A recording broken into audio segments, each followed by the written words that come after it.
Now children, taking some example in which we will see how differentiability of a function at a point can be checked. For that I am taking a question from exercise 5.2. It is we need to prove for the function fx is equal to modulus of x minus 1.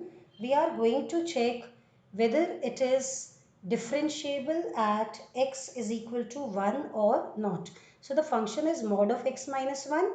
To check, to prove it is not differentiable at x is equal to 1. So what we need to do?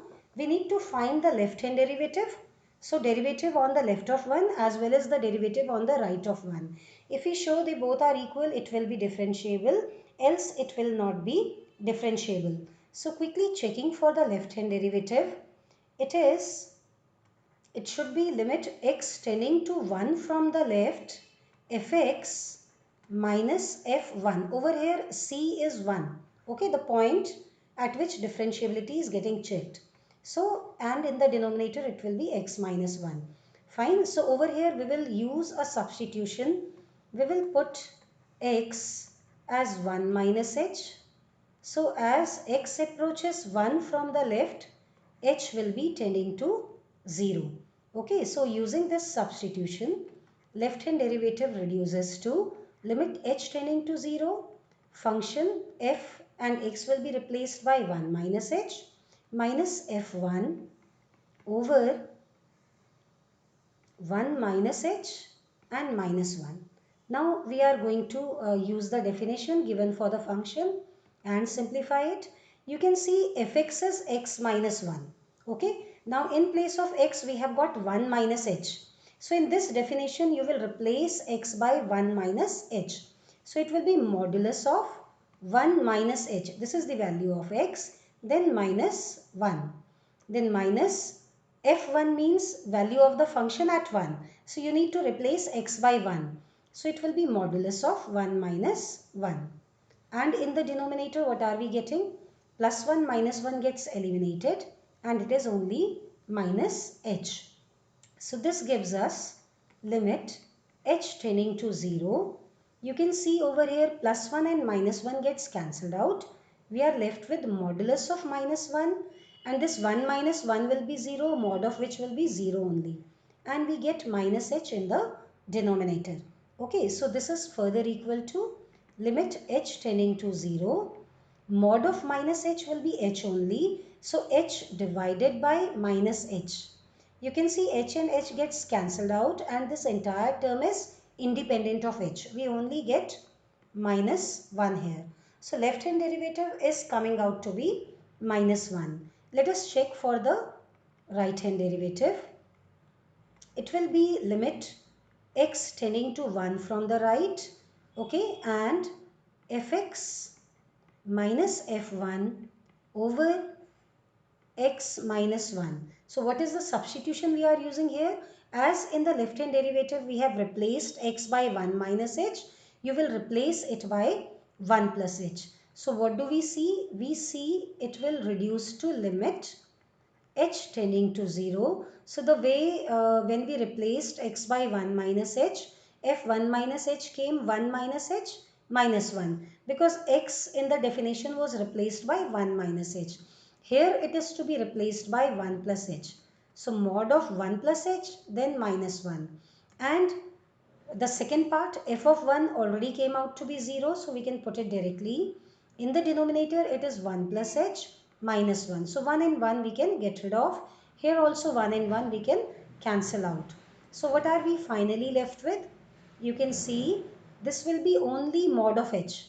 Mod of h will be h and in the denominator also we are left with h. And this comes out to be 1 which is not equal to the left hand derivative. So therefore we can say fx is not differentiable at x is equal to 1. Okay, let us take one more example based on this. This is question number 10 from the exercise. Okay, so here also we are going to check the differentiability. I'll quickly write down the expression. The function is a greatest integer function. So fx is equal to greatest integer function x.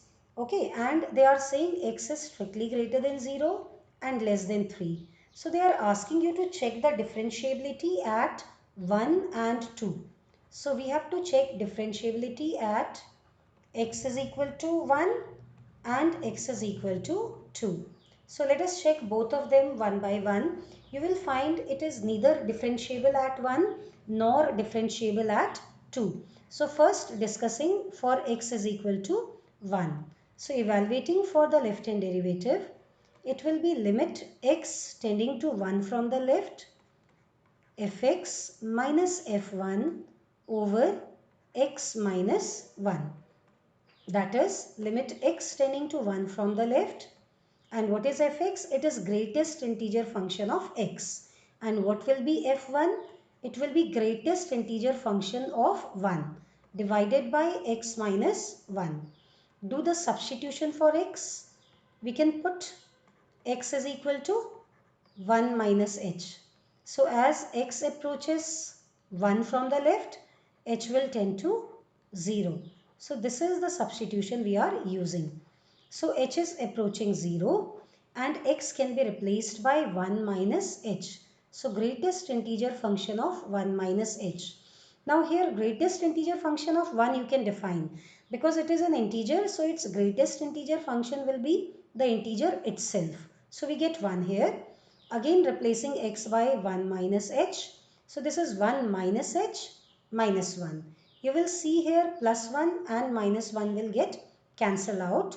We need to check what will be the greatest integer function of 1 minus h. So you need to first visualize where this point is. If the integer 1 is here, the integer just before it is 0 and the integer just after it is 2. So 1 minus h is a number somewhere over here. So you can easily make out what is the greatest integer function of all the points here. Their greatest integer function is 0. So the greatest integer function of 1 minus h will be 0. So this becomes 0 minus 1 divided by minus h. And what are we left with?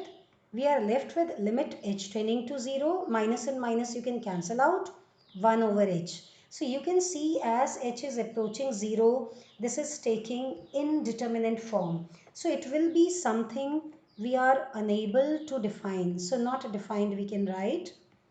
So left hand derivative we are unable to define. Let us check for the right hand derivative now. I will try to write it directly. Okay, so x is approaching 1 from the right and we have to apply the limit on fx, which is greatest integer function x, and f1, which is greatest integer function of at 1 divided by x minus 1. And the substitution here will be, we will replace x by 1 plus h. So replacing x by 1 plus h. So greatest integer function of 1 plus h minus 1 over 1 plus h minus 1. Okay, let us see what will be the greatest integer function of 1 plus h. So you look at this figure again. 1 plus h will be a number somewhere over here. Okay, so the greatest integer on its left is 1. So if we have to find greatest integer function of this, it will be equal to 1 minus, and the greatest integer function of 1 is 1 only, and in the denominator it is h. So the numerator is reducing to h. So this is 0 over h, which comes out to be 0 only, because h is a number which is very close to 0. So it is not 0. So it is the form 0 over non-zero number. So obviously on division it comes out to be 0. So you can see left hand derivative is not equal to the right hand derivative. So left hand derivative is not equal to the right hand derivative at x is equal to 1. Therefore, we can say fx is not differentiable at x is equal to 1. In the same manner, you can check the differentiability at 2. What you need to do is, you need to simply replace 1 by 2. You will find the left hand derivative will take this form only indeterminate form, and the right hand derivative will come out to be 0. This will happen at each integral value, no matter whatever integer x is. Okay, so greatest integer functions are not differentiable at the integral values whenever the variable is taking the value of an integer. Clear? This is how differentiability can be checked.